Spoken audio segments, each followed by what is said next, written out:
Você já disse algo sobre alguém sem conhecer toda a verdade? Saiba que isso é pecado.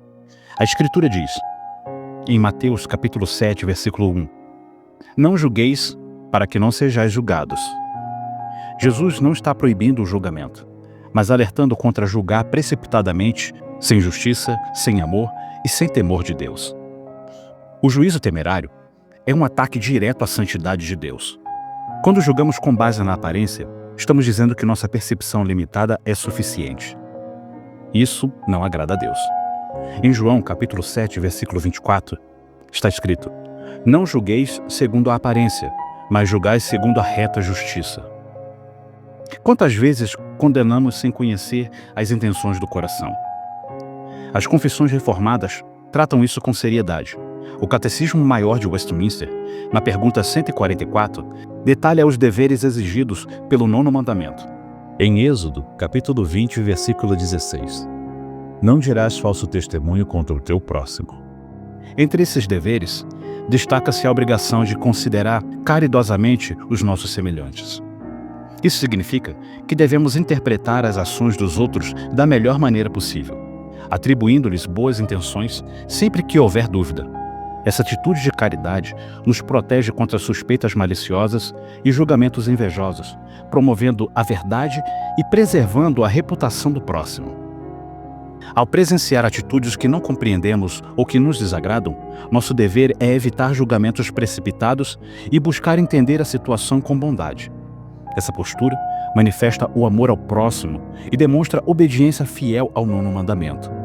Essa atitude não significa ignorar o pecado, mas ser justo e misericordioso ao avaliar o que procede do coração, que no fim só Deus conhece perfeitamente.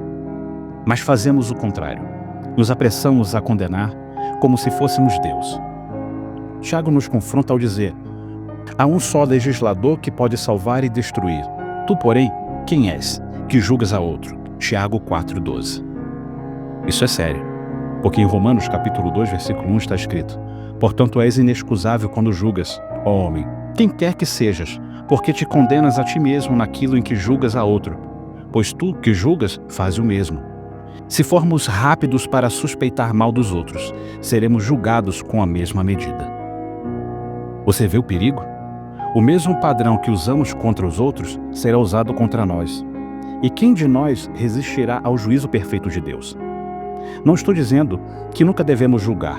Julguemos, mas com temor, com lágrimas, com escritura aberta, buscando a restauração e não a destruição.